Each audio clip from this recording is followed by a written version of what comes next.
A few months ago, I was invited by an older friend and his wife to take part in a scavenger hunt. While I do believe scavenger hunts can be an interesting and fun thing to do for some people, it's not my thing, so I kind of turned down the invitation and went on with my life. However, this friend of mine kept coming back to jokingly guilt trip me over not participating, and it kind of forced my hand in explaining to him that it just wasn't my thing. He happened to know that gaming was a hobby of mine. So he then asked in an insincere tone, "So what are you gonna do now then? Play video games all day?" And I said, "No, I have plans for a date with my wife." And then he replied, "Oh, okay, well, at least you're making good use of your time then." What? As if to imply that my hobby was a waste of my time. My question to the human race in 2023 is, why in the world do we still feel this way about gaming? Folks be acting like video games are strange toys that men use to indulge in their worst qualities or something. Because this is what it does. It appeals to like the male fantasy.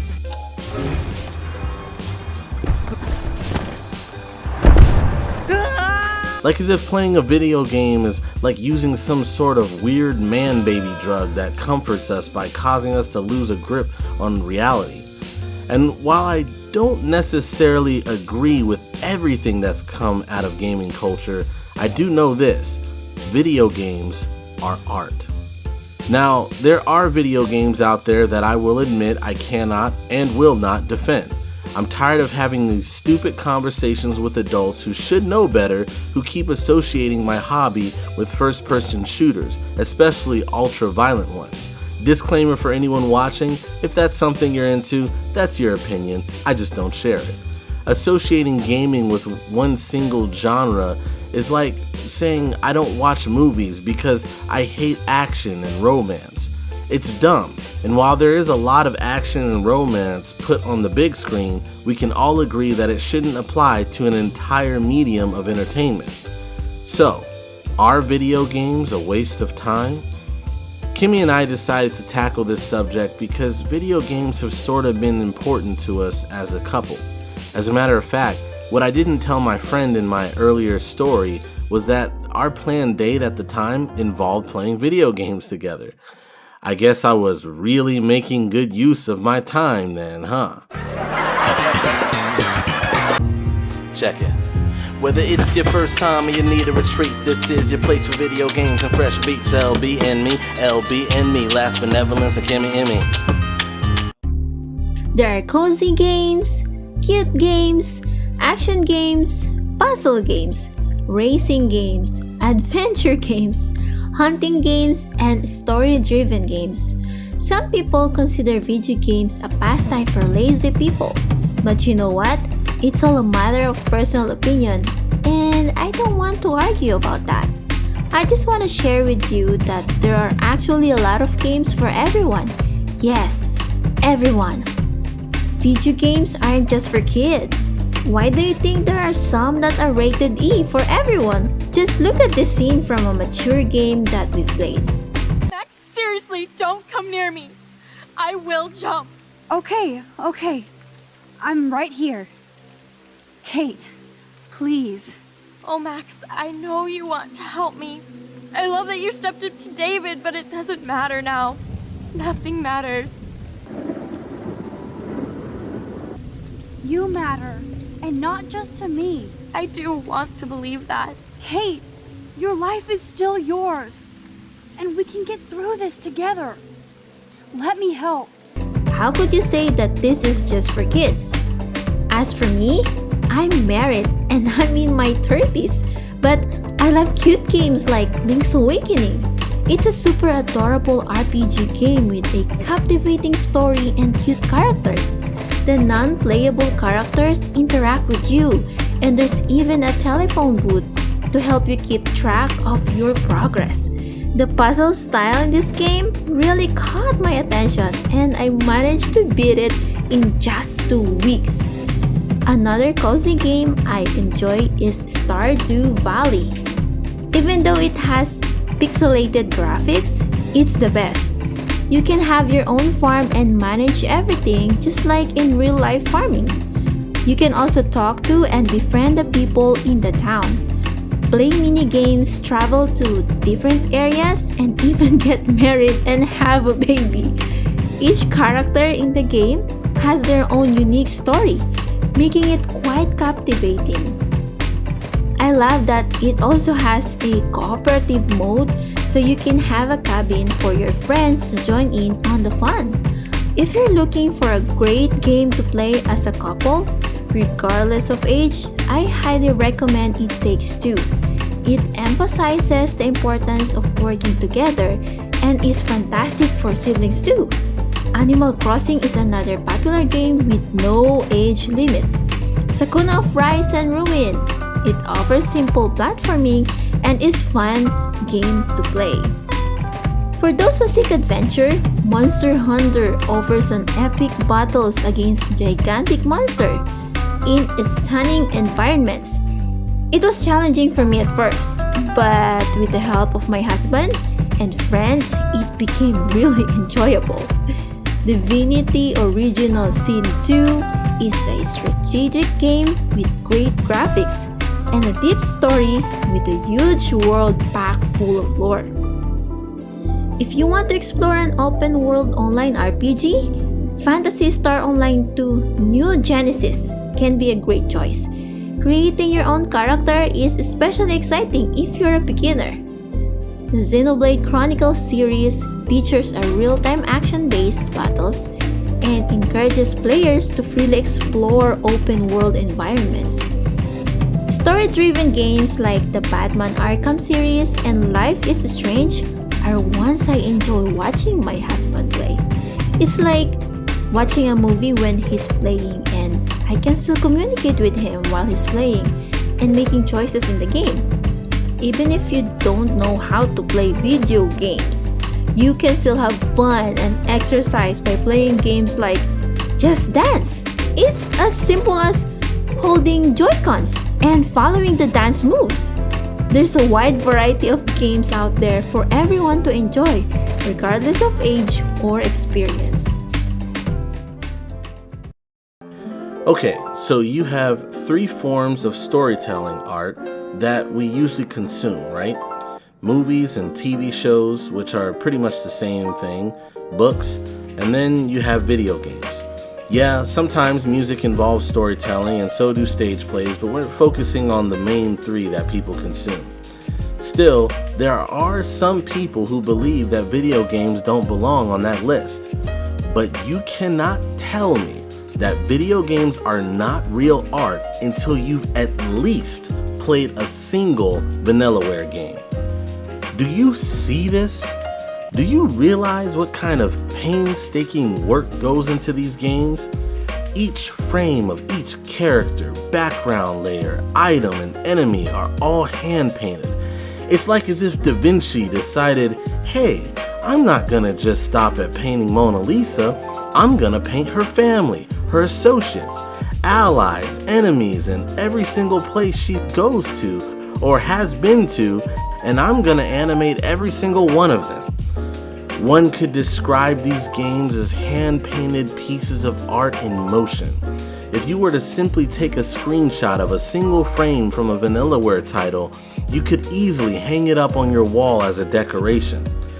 This also goes for some other games as well, as they're becoming more and more artistically driven. Games are also becoming more graphically complex to the point that some of them are beginning to mimic real-life lighting and shadows. They're also becoming more immersive, all the way down to the textures and sound design. But as far as the big three forms of storytelling go, TV shows and movies seem to be more and more widely accepted as art. But the same people who would spend countless hours watching shows and movies would still look down on those who instead rather spend their time enjoying video games. Okay, so I had someone who shared this view agree that you can get slightly more out of video games because they exercise your fingers. Yeah. You can get way more out of gaming than that. For example, when I was tested in middle school for my reading ability, I scored at a college reading level higher than any of the students in my grade. So they told me that I no longer had to be tested for reading books anymore because they didn't test for reading levels that were that high. And you know why my ability to read was so high? Not because I read a bunch of books, nah. It was because I played tons of text-heavy role-playing games where I would read all of the writing contained within them. And to take things further, I would even research any words that I didn't understand. See, these games contained hours on hours of story, exposition, plot, lore, and character dialogue. And they couldn't be properly turned into books because of the very reason that I would argue that video games are a higher form of entertainment than even reading. Why would I say that? Well, it's because people like to say that reading can take you places, but video games accomplish that on a much grander scale. Because video games fill in all the blanks that books leave up to imagination. Video games allow you to not only experience the story through action, but also influence the story through the decisions that you make. You can even explore the worlds that are contained within these stories, both of which you can't do in a movie or a book. While watching a scene in the movie, you can't just end a conversation between two characters in the story and then run around for a bit to explore and learn more about the lore of the world that the story takes place in. A book might give you details that would normally be omitted from a movie, but as far as changing or even influencing the narrative, well, that's not something you can do in a book.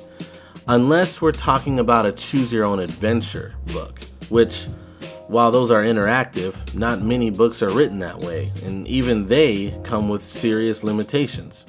A video game takes a story further than you can imagine. Think about this. You might have an emotionally high-stakes scene take place in a movie, a show, or a book where the main character is trying to resuscitate a close companion who's on the verge of death. If you're watching or reading this, it might pump into you a range of emotions, but if you're actually thrown into the experience, taking the place of the main character and having to try to save the life of that character yourself, that takes the experience to a heightened level. It's no longer a movie, a program, or story. It's now an experience. That's the main reason why I play games, for the experience. I can't count how many times I've won in a tournament or a race, defeated evil villains, saved lives, or ran across water at the speed of light. I visited more planets than countries, and I've been able to even travel through time. Not to mention all the emotional experiences as well. Being able to reunite lovers and fulfill the wishes of a dying man. All within the experiences in video games that have become very close and personal to me. Kimmy and I have shared some of these experiences together. Scaling gigantic mountains, toppling giant creatures, and trekking through forests of wonder. To be honest, I didn't know much about video games before. I used to think they were all bad. But then I met DJ and he introduced me to games we could play together. I wasn't completely clueless about playing games though. I had played with family and friends in the past and I played with a farm game on my phone, but I never really understood what it was about. Playing video games has been a game changer for me. Before we got married, DJ and I were in a long-distance relationship. I was in the Philippines and he was in the US.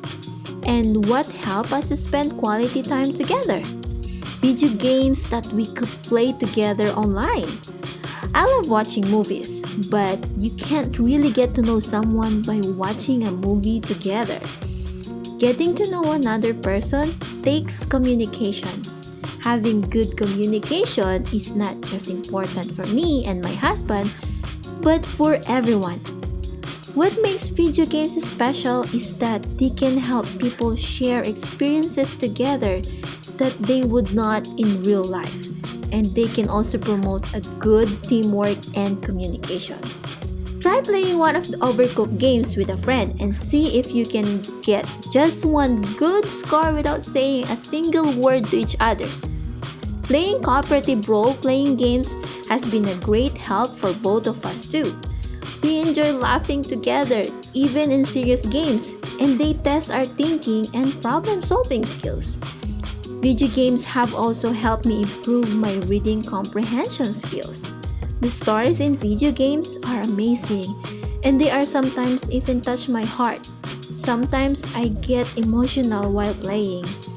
Even after we got married, playing games together is still so much fun. It's a way for us to communicate and feel the excitement of being together and spending time with each other.